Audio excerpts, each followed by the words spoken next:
Hi, everyone. My name is Tu David Phum, a first-generation Vietnamese chef from Oakland. And today we are doing a Vietnamese coffee lab. And including in this, we'll be featuring Mr. Espresso. And a good longtime friend of mine, Luigi, which is the vice president of that company, will go over some details and discussions about Vietnamese coffee, the traditions, the history, the types of coffee, and how it exists specifically here in the Bay Area. Just to let you guys know, I started this class off as a community effort. I started this during the pandemic. A lot of communities in different communities here in the Bay Area were hurting really bad, and I wanted to do something to kind of bring highlight to their efforts and their struggles at the moment.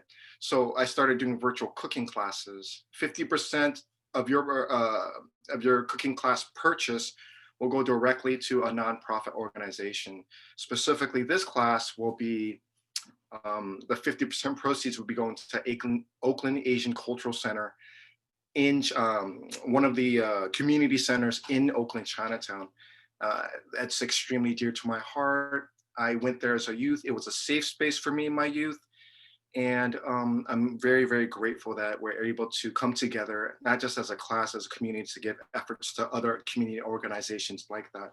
But we've done everything from BIPOC, that's Black, Indigenous, People of Color, Women of Color, Black Lives Matter, everything in between. We've been able to host these classes and give some proceeds. I think one of the most successful ones where we were able to donate to the ACLU. So I love ACLU. So today's class, Vietnamese Coffee Lab. Mr. Espresso, I thought that was such an organic collaboration. Luigi and I had many, many conversations over the years on trying to create and formulate Vietnamese coffee. Luigi comes from an Italian background, but you know what? I'm not going to get too deep into that. Luigi, could you tell us a little bit more about yourself and Mr. Espresso, and we'll talk more about Vietnamese coffee? Yes, absolutely. Thanks, too. Yeah, I'm from the Bay Area, born and raised, but my family came over from Europe in the mid 1970s. And my father is an Italian immigrant. He's from southern Italy, a city called Salerno, which is in the right near the Amalfi Coast. And my mother is French, and she's from Normandy. And so when they got together back in the day, and then eventually got married, part of that process was my father moved to France to be near my mother, and my older brother and sister were both born in France. And when they decided to move up to the United States, they all came over together in the mid 1970s, and I was born here in 77. So my father was working in the elevator industry at the time, and he didn't want to branch out. He had an entrepreneurial itch that he wanted to scratch. And being that he was an Italian immigrant, and at that time here in the United States, you really couldn't find espresso in very many places. And in Italy, that's all they drink is espresso, right? So in the United States, being a drip coffee drinking culture, a lot of Italian immigrants, such as himself, wouldn't necessarily just adapt drinking drip coffee. They probably would just seek out espresso or just miss espresso a lot. So he actually started to import espresso machines from Italy while he was still working in the elevator trade, and he was bringing the machines to his garage in our home in Alameda, the house that my first home that I lived in. And he was setting up in the garage and getting them ready, testing them, getting familiar with them, and starting to install them at people who were interested in purchasing them. Espresso was a thing that people were starting to discover at that time, but it was still very much kind of not, you had to be in the know. A lot of people didn't even know what espresso was. But he did get into the industry at a good time, and he became one of the early pioneers for helping to expand the presence of espresso in the United States. Was one of the first commercial specialist in espresso machines. And then soon after, he started to roast coffee, bringing more of his emphasis on espresso based on the style of espresso that he liked drinking from home. In Italy, people have regional preferences, just like in other countries with the styles of cuisines, different parts of the country. In his part of Italy, in southern Italy, they had a certain style of roast that he preferred. He grew up near Naples, which is half an hour away, so he always felt that Naples had the best coffee scene. And when he started roasting coffee here in the United States, he emulated the Neapolitan style of espresso. And so that's where he kind of started off with espresso equipment and espresso roasting and blending and beans here in the United States. Very early on, a lot of local chefs started to find out about his coffee. This is the early 80s, very early 80s. At the same time, you had a lot of chefs who were starting to present concepts that used the freshest, most highest quality ingredients they could find that were in season, locally produced, ideally. And so being that he was doing something similar with his coffee, trying to, introduce this really, interesting and great style of coffee that he grew up with. A lot of these local chefs were drawn to his coffee because they hadn't had anything like it to that time. And so some of his early clients were like, Alice Waters of Chiffonese and Joyce Goldstein of Square One and Brad Ogden of Lark Creek Inn. So these are, the pioneers of the California cuisine and farm and table movement. And so that really cemented us as a player in the wholesale game for coffee roasting in the Bay Area. And so since that time, we've always had a wholesale focus on coffee and equipment in supplying restaurants, cafes, coffee houses, bakeries, and more to this day. So I joined the company in 2001, but I always used to see these really large orders of French roast going out to these Vietnamese clients that we had in like San Jose and even in Oakland. And after you kind of start to see the clients and what they're doing with the coffee, you knew they were doing something very unique and different than what you see. And then you actually get a chance to taste it, and you're like, wow, this is really, really good. So very early on in my time here with the company, I became aware of the fact that we had this certain client base that was Vietnamese and using our coffee, our dark roast French, it's called our French roast. A French roast is basically a very dark roast, and for most coffee roasters, it usually represents your darkest roast. So they had discovered our French roast as being sort of ideal for making Vietnamese style coffee. And so since that time, I knew that there was this thing with our coffee and Vietnamese coffee culture that was working for them. And even later on, when I eventually opened up my own cafe in San Francisco in 2007 by the name of Coffee Bar, I knew that the taste of the drink was really delicious and satisfying, and I wanted to try and recreate that in a more of a modern and contemporary coffee house. So this is also around the time that Cold Brew started becoming popular. So I adapted a Cold Brew recipe using a really dark coffee that we were offering at Coffee Bar, and combined Cold Brew and condensed milk, and called it the Vietnamese style Coffee Bar. I'm sorry, the Vietnamese style Cold Brew, not Coffee Bar. So that was a popular drink actually, and when Coffee Bar eventually opened up 2 more locations in San Francisco, that drink was carried over to the other menus there, and was a popular drink in those locations as well. And so and through the years, I had known too. Coincidentally, he went to high school with my wife. They both grew up in Oakland together, and I also, just by coincidence, we also knew each other from him having worked at a former client of ours, and then just from the local food scene. And he and I would always talk about coffee and food and all sorts of different things. And I think one time he stopped by a coffee bar and had the Vietnamese cold brew, and it was like, this is really good. So we just started talking about what it was that I did there to make that coffee taste the way it tasted. And fast forward to today, only recently when Tu was doing the his banh mi concept, he was looking to recreate a contemporary yet authentic Vietnamese coffee that he could serve. And so we went through process of experimenting with starting off with my Vietnamese cold brew approach, and then dialing in the flavor of the coffee. And ultimately, we landed on this our dark French roast from Mr. Espresso that we offer to really dial in that flavor that he really was proud of and was really working for him.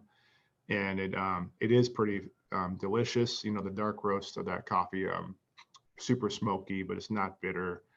It's sweet, and then combined with the condensed milk, kind of really hit on all the buttons for him. So, and then I guess that's why we're here today, is because we've been having these conversations between the two of us going backwards, and so we were even recently talking about how it'd be fun to do this lab and to take it a couple of steps forward and keep the dialogue going and keep things kind of percolating per se. So here we are. Thank you for listening to my long-winded story. I'll pass it back to Tu now. No, we love it, Luigi. Thank you. And hopefully you guys are just as geeky about food and beverage in the same lights that Luigi and I are. We're really passionate about what we do. And just to be fairly transparent, like I am a chef, but my expertise lean more towards food. And Luigi, obviously, his expertise goes into coffee. So when I approached him to have this discussion about Vietnamese coffee, there were so many complexities that helped us, that research that we did that kind of sculpted the type of research that we did, and that basic foundation of research were boiled down to these few things. Was that we had to understand people's palates and tastes, and if we're understanding people's palates and tastes, we need to understand history, and then to understand history, we have to understand that time period or a time range on why people love the way things taste. And oftentimes, those things always boil back to policy, legislation, and access. And it's all based, whether it's a local state government, a country government, or sometimes even colonization and war. So doing a quick pivot, I think from Luigi's conversation about Vietnamese coffee, let's talk about a brief history on Vietnamese coffee. Vietnamese coffee is a result of colonization. The French colonized Vietnam about the mid 19th century. And with their colonization, like most people in diaspora, immigration, refugees, colonizers, what have you, they bring their culture and they bring their palates with them. Vietnamese at that in Vietnam during that time, they weren't growing coffee, so the French brought coffee over. And this is where it gets interesting. When they brought coffee over, they brought two types of coffee, but the first of which would be Arabica. And going into the 20th century, this is the 1900s, Vietnam started to formulate its government. It was leaning more towards communism. They were looking for ways to increase their GDP, that's gross domestic product. In short terms and layman's terms, they were looking for ways to have some sort of product or ingredient to sell massively to boost their economy. It just so happens to be that Robusta coffee, which is the alternative to Arabica, is a high crop, high yield coffee that grows really, really well in Vietnam. And that is one of the main cash crops that launched Vietnam's economy in the 20th century up until this very day. So diving into Robusta, what we know, whether we travel to Vietnam or the 1980s, 1990s, and early 2000s And even now, Vietnamese coffee shops, not just here in the United States, California, around the world, those that taste of Vietnamese coffee that we like, that dark roast, strong, high caffeinated, mixed with rich condensed milk, that is made with Robusta. Luigi, can I introduce you in on that conversation if that's more about that? Yep. Awesome. He's my expert. Can you ask There the you question again real quick? go. So now we're in this place where I just explained to everyone that the coffee that they're tasting, the Vietnamese coffee that they're tasting in delis or high-end Vietnamese restaurants, what have you, even back in Vietnam, the variety of coffee that they're tasting about 98% of the time is Robusta. And let's talk about Robusta, the difference between Robusta and Arabica, and then help you pivot into Robusta in Vietnam. Oh yeah, Arabica is tended to be is considered the higher quality strain of coffee, and then it's a little bit more delicate and more difficult to farm and produce. A little more susceptible to disease and mold and fungi, and it grows in higher elevations too, which sometimes can be more difficult because of the terrain.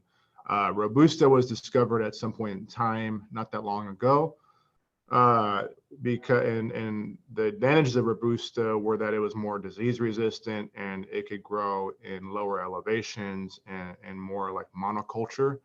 So it was a lot more, the yields and the efficiency of growing it were just a lot higher and advantageous. And so they started growing a crap load of it for, cheaper commodity grade coffee uses, especially when instant coffee was discovered. They found out really early on that no matter what kind of coffee you used for making instant coffee, after you put it through the process, it kind of all tasted like the same crappy coffee. So it didn't really matter what went into it. So they were able to, basically, funnel a bunch of Robusta coffee to those needs. Not all Robusta is bad. It just has a tendency to be, very easy to produce and cheaper. Italian coffee culture actually prizes Robusta for its ability to be blended into an espresso blend. To add a certain bit of like oomph to it, a little bit more, packs a little bit of a punch. Adds body and some viscosity to the espresso and the foam and the crema, and so used responsibly in an Italian espresso blend. And if you happen to be able to get your hands on really good quality Robusta, which we try to do, then it can be really nice. And so, being that a lot of the coffee in Vietnam was for whatever. Obviously, there's a lot of contributing factors, but in Vietnam, being that most of the coffee that was being grown was Robusta. I have to just, without having been there, I have to kind of just try and connect the dots and assume that if you're dealing with like a lot of commodity grade, low quality coffee, you tend to have to roast that pretty dark in order to cover up some of the deficiencies in flavor, right? So that happened to be also the style of coffee that French people like too, not necessarily like bad quality, but like French people in certain parts of Europe were all favoring dark roasted coffee, during that time, and still do it to a large extent. And so the style of roasting that was known as French roast was quickly adapted to coffee in Vietnam, especially since there was, a lot of the French people were also drinking the coffee themselves first. And then from what I understand too, they also, because there wasn't any fresh milk, it wasn't available. And two, you might know more about this than I do, but because fresh milk wasn't available, I believe the French also invented condensed milk too. And then they had brought it over at some point in time to use with the coffee. And to further the importance of the dark roast, I mean, when you're using condensed milk, it's such a sweet, creamy, rich flavor. You really need a strong robust coffee to punch through and actually to be able to taste the coffee. So all those contributing factors kind of paired together in a way that work together too. They're sort of symbiotic. So I mean, and so to this, for me, every conversation with me and Tu have always had about what does a Vietnamese coffee taste like. It's, you know, it's a dark roasted coffee brewed really strong combined with condensed milk.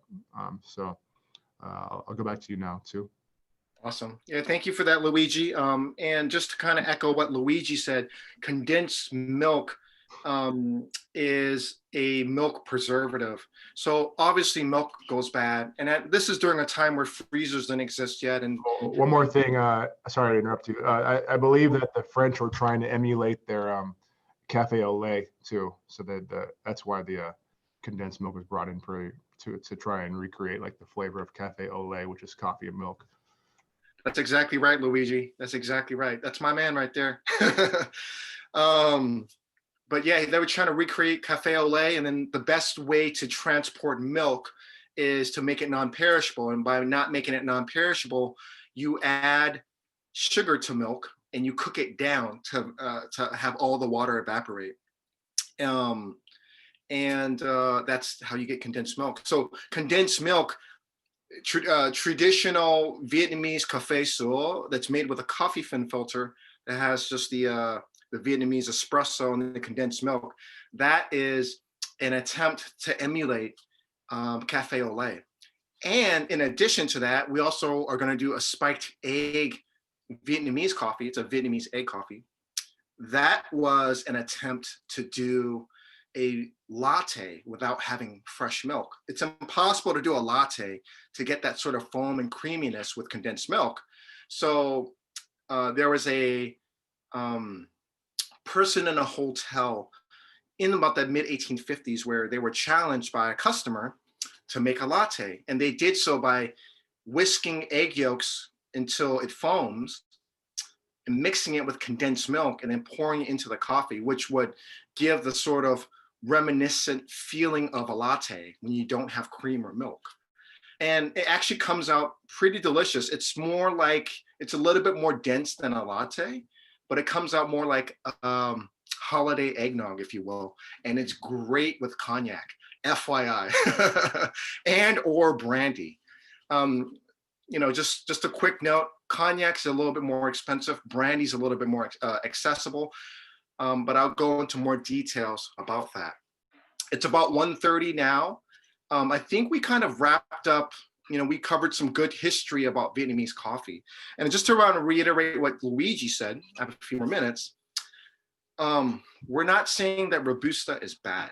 It's just, it goes back to what Luigi was saying. It's about the ethics and the morale of it. It's about the sourcing as well. You can get good Robusta. If I could have any comparison at all, it's the same thing. It's sort of like what chicken wings are to Southern cooking and Southern cuisine. There was a moment in time where there was huge surplus of that stuff, and it was the cheaper, more accessible cut of chicken or meat. But as supply and demand rose, more people started buying it. It became this popular thing. So chicken wings has a cult following the same way Vietnamese coffee has a cult following.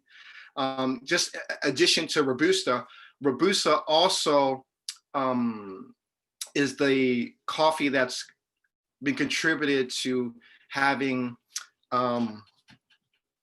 cancer fighting effects, just modern day research and all that stuff. Don't quote me. I'm not a doctor. This is just Times Magazine, Wall Street stuff that I'm quoting, okay? And I can share the article with you if you request it.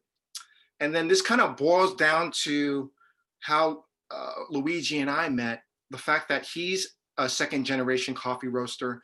I'm a first generation Vietnamese American. And we exist here in the Bay Area of all these different cultures. And this is a third culture product.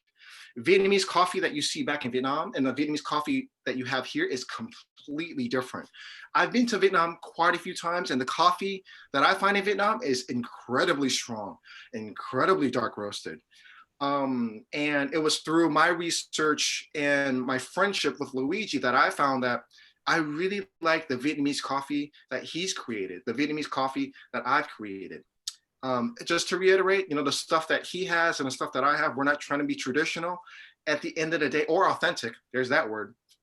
At the end of the day, we're just trying to create a great new product, the same way his father, his grandfather, and his family lineage was trying to offer great espresso here in the Bay Area. Yep.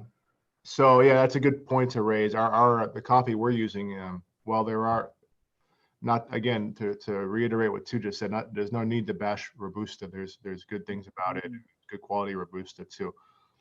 We don't use it in the coffee that we're roasting for the French roast or the dark French roast that we recommend for the Vietnamese style coffee that we're preparing in this class. We feel like we actually source coffees that we roast dark because we feel that those coffees can withstand the intensity of the roasting process and the dark roasting and still retain great flavor.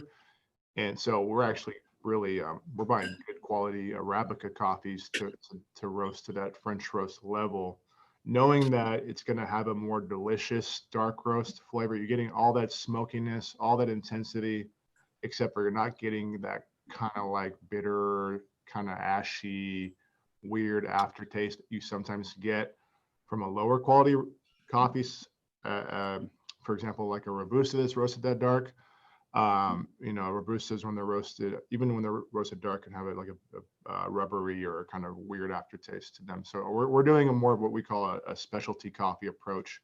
So we feel like it's a best of both worlds. We're delivering overall a really clean, great, smoky, dark flavor with the coffees that are roasted to that French roast level, combined with the condensed milk. So it's more of it's definitely contemporary, but it's also, we're as with any authentic cuisine being recreated in a different geography. We're obviously going to try to do the best we can with the ingredients, the best ingredients that are available too. And so we don't feel like we're detracting from that. That the coffee is actually more delicious. So. And now let's go into our demonstration. Okay, so right now we're going to do a spiked Vietnamese egg coffee, and we're going to do a traditional Vietnamese coffee. And we're just going to do 2 iterations of it. And just to kind of echo what you said before I actually go into full force about this, is that once again, not echo, but let me just add a important detail to know, is that Luigi was working with quite a few local Vietnamese restaurants and delis and whatnot on their coffee to help them develop that flavor that they were seeking for. So most likely, and Luigi, I'm going to say this, you probably won't because you're extremely humble. I'm going to say this, is that if there's a Vietnamese establishment here in the Bay Area that you appreciate and like their Vietnamese coffee, they probably got that coffee from Luigi at one point or another. And he was one of the early pioneers, I would say, that would help these Vietnamese establishments figure out what Vietnamese coffee, how they wanted their Vietnamese coffee to taste. So props to you, Luigi. So these are Vietnamese coffee fin filters. It is a Vietnamese version, obviously, of how to make an espresso. And I get so many questions on how to use this thing. The most common error issue that I get from people is that they say it drips too slow. The speed and drip of this is all about preference, but the factors going into getting the right sort of drip for the right type of flavor in the right amount of time, it's all a science. It's kind of like pasta. Pasta is just flour and water, but there's a million ways to mess it up. But thanks to Luigi and his research, we've tasted a bunch of varietals of coffee. We have one that's traditional. We have one that's a little bit more modern to accommodate the cognac taste. But traditionally, or in spirit of traditional palates, Luigi and I tasted a bunch of coffee, and we figured out that we wanted the variety that he offers, that he does very well. It's basically a custom roast. It's a dark French roast, and it's ground on drip number H, which is a medium grind. And having it a medium grind opposed to a large coarse, if you do a large coarse grind, it drips really fast. The finer the grind is, it drips really slow. And I think, Sherry, you asked that question. Why is yours dripping really slow? So I think it's a few factors. First, start off to make sure that you have the right grind. It's either a medium or AKA a drip number 8 grind, to be specific. and you need to start there. And in addition to that, all these coffee fin filters are universal in size.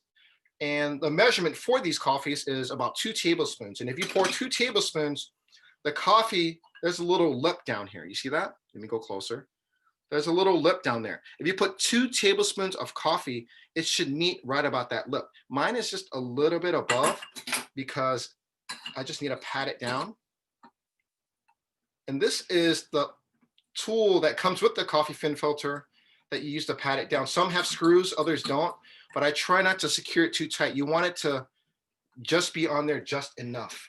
Don't secure tight it with your finger. If you secure it really tight with your finger, pat it down really hard, it's gonna take a really long time. So I just put it in there just to kind of like set it on top. Thank God for my electric tea kettle. And the volume of water in here is about 4 ounces. You twice, that's fairly typical. This recipe calls for 8 ounces. So filling this up twice is 4 ounces times 2. And Sherry, just to revisit your question, unlike espresso, unlike other drip coffee, Vietnamese coffee takes, you should always make room for yourself to drip coffee for at least 5 minutes, okay? And if your kitchen's really cold, your space is really cold, it comes with lids to make sure to trap that heat. I don't think I'm too concerned about that. So now we're just gonna put this aside, okay? And then in another glass, you can just make sure to get your condensed milk set up.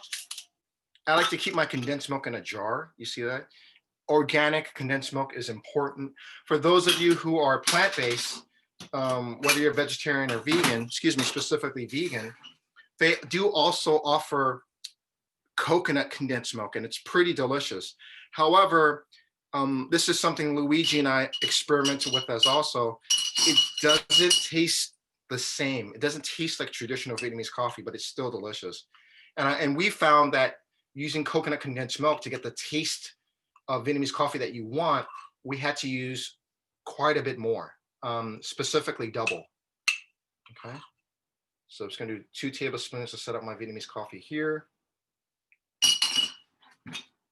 And now let's work on the spiked egg aspect. See, this one's already drained. I'm just gonna top it off again.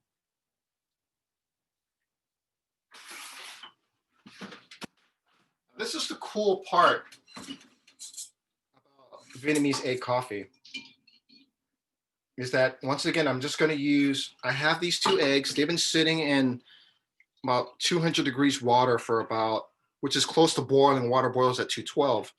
So boil water and just pour it over. It should be 200 for about 5 minutes. Just to pasteurize the egg. Pasteurize, I did 2 egg yolks because I'm gonna do a double recipe just to have a little bit later. And this holds up pretty well. I'm just gonna whisk these eggs. So right now you see that it's yellow. I'm just gonna whisk it until it starts to turn opaque. And when it turns opaque, you're gonna see that it's gonna start to foam up.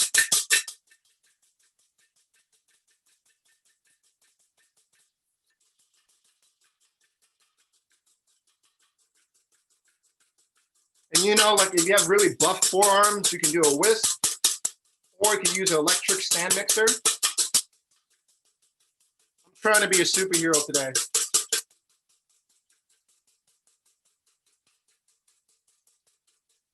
Oh. So let me top this off again.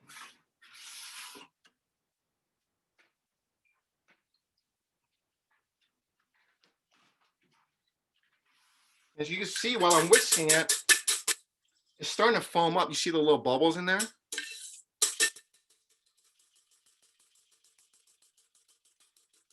And as it foams up, and it's already getting lighter in color, I'm gonna add my condensed milk. And this recipe calls for about 2 tablespoons per recipe. That's like a double, okay? Let's call that a day. Now by adding the condensed milk, it's going to help it foam up even more. And you're going to whisk it as much as you can.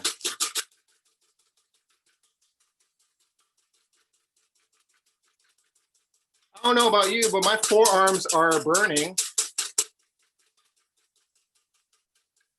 And Fee says she didn't catch it. Fee, the eggs were pasteurized. The whole eggs were pasteurized in 200 degrees water for about 5 minutes just to pasteurize the egg. Then we removed the egg whites and then we added it in here and we whisked it until the eggs started to foam a little bit and it started to get more opaque. And then we added, this is a double recipe. So 2 egg yolks, 4 tablespoons of condensed milk.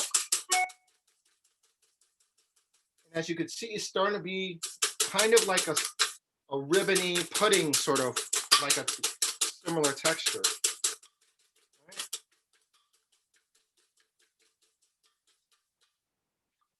The great thing about condensed milk is you can add alcohol to it, unlike milk, unlike cream, unlike dairy, and it won't curdle. I have my recipe calls for Pierre Fernand cognac. I'm not quite of a drinker, so I didn't buy Pierre Fernand cognac, which is really delicious. I got some Cavassier. So let's just add a little bit of Cavassier. Let's do about ½ an ounce.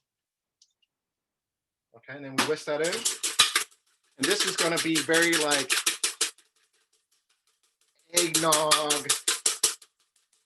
sort of style. And if I did this right, when I pour it over my coffee, it should float to the top. It should stay on top and not sink to the bottom. Whisk it a little bit more to make sure.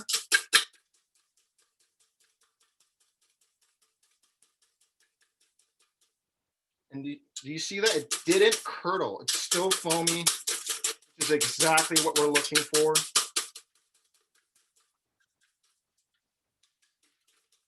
Okay. So now, this is our reverse Vietnamese coffee filter.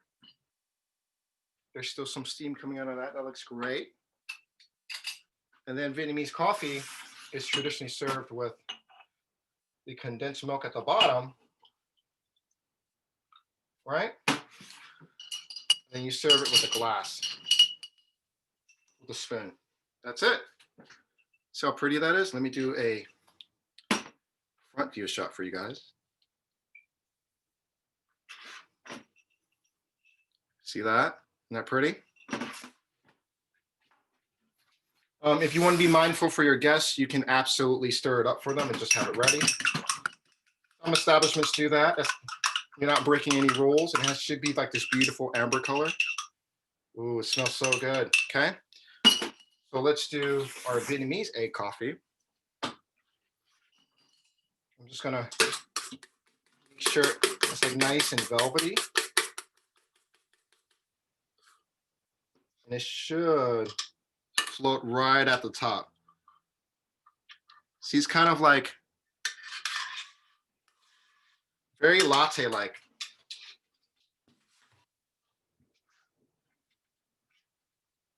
Vietnamese egg coffee, guys. See how easy that is? So now we're gonna do a Vietnamese cold brew.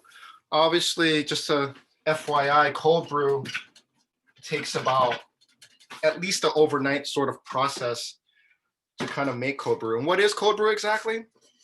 Cold brew is just ground coffee that's ground specifically for cold brew. The beans are a lot more coarse.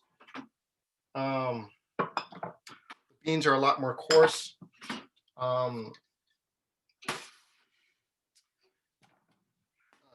And then you soak it in cold water and all the beautiful oils from the coffee kind of permeate throughout. It's the same way you see ice cold brew tea. It's the same thing.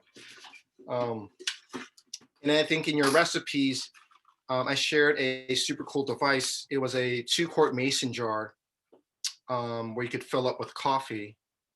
And then it's a reusable filter. If you don't want to go out for all that expense, you can also buy these reusable pouches. I mean, this one-time use pouches. These are paper pouches.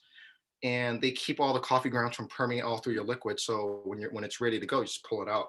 And you can buy these on Amazon for about $8 for like for a pack or bundle. And what I like to do is,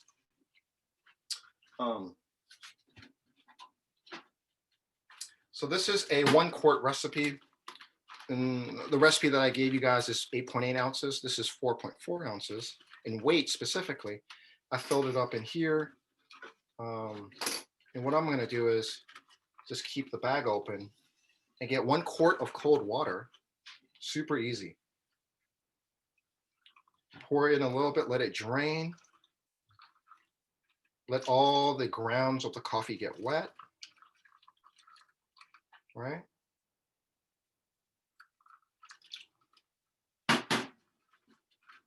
And then all the water that I'm pouring it through this filter.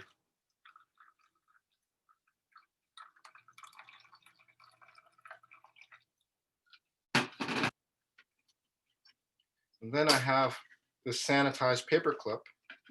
You can also tie this with butcher's twine. And you let this sit for at least 6 hours. I think it's ideally it was 12. And then after that, that liquid will get darker, and this will be the result. Why cold brew?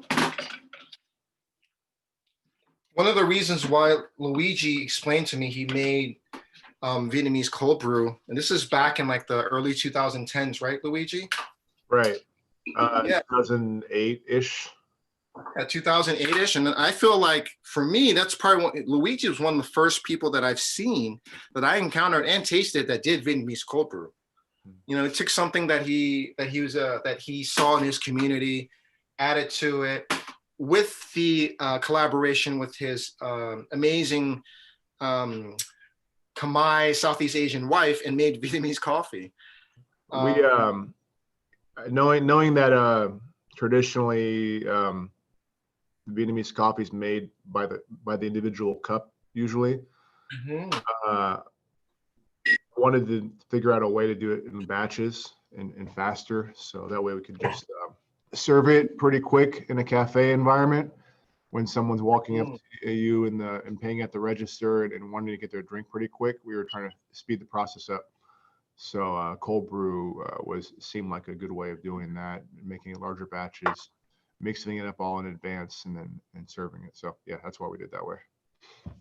And I think it's incredibly smart, and not only that, but it's amazingly delicious. I really like, once again, Luigi's Vietnamese cold brew coffee. You know, and one of the reasons why they started with cold brew as well too is that not just that it was easy, from my humble opinion, is that cold brew is stronger than traditional coffee, and it was very reminiscent of what Vietnamese coffee calls for. It needs a strong coffee to work with the condensed richness milk to give that sort of Vietnamese coffee experience. And I think that's such a great innovation, if you will. So traditional, the way Luigi did his Vietnamese cold brew coffee is that it was just condensed milk, the Vietnamese cold brew. We did 3 tablespoons of condensed milk, 4 ounces of cold brew. I'm cutting back, but I'm going to cut back on that a little bit because I wanted to add coconut cream, because this is probably one of my favorite styles of Vietnamese cold brew. And this is something that I experimented with Luigi. Really, really nice stuff. Unlike the other 2 coffees, this will be ice. So I have a tin of ice right next to me. And we're just going to do 4 ounces of cold brew. All right. And we're going to do 4 tablespoons, if you will, of coconut milk. Just know when you buy organic coconut milk, it will separate. And because it will separate, there's no like emulsifiers or like nasty commercialized impurities in there to make it emulsified, meaning there isn't a layer of milk and a layer of fat on top. The organic stuff is pure. So what I usually do is whenever I open a can of organic coconut milk is I just put it over the stove until it dissolves, and I keep it in a jar and I keep shaking it. You can use, as the recipe calls, organic coconut cream as well, depending on how thick you want it. But today, because I'm being resourceful, I have organic coconut milk. 3, 4, okay? And then the great thing about this coconut milk is it just adds a beautiful richness to the milk that the condensed milk has somewhat, but it doesn't have the fatness and richness that, you know, traditional you would see in lattes and other cold brews and whatnot. So this really helps it out. And just for the sake of taste, I'm going to pre-mix this. Make sure that condensed milk is evaporated.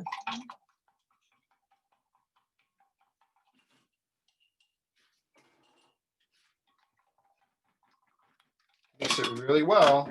And then we're just going to top it off with some ice. I'm going to turn it sideways. Oh my God, this is so yummy.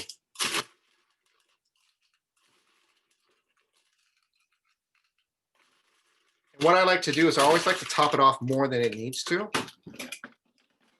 Main reason being is as you stir it, very traditional to do this with Vietnamese coffee is stir it, cover your hand with it so the ice doesn't pop out, stir it, and then that ice will collapse down because some of the ice will melt. That is gorgeous. Vietnamese coffee, Vietnamese egg coffee, Vietnamese coconut cold brew, but I added coconut cream, coconut milk, either or. And if you're interested in making Vietnamese coffee at home, please take these recommendations. Luigi and I have been sweating blood, sweat, and tears, time and effort on what makes good Vietnamese coffee. So opposed to starting from scratch, at least start off from where we start off and just kind of take our knowledge and whatnot. Yeah. One of the things that I've learned is that it's the type of varietal coffee that's super important. Just, you know, don't go to Dunkin' Donuts and buy Dunkin' Donuts coffee to use this stuff. I said it, Luigi. Pick the right varietals. Make sure you're buying the right roasters, ethical, sustainable beans. In addition to that, get the right grind. The right grind is super important and will reflect in not just how your coffee will taste, specifically for you, Sherry, it will also reflect in how fast or slow your coffee will drip, okay?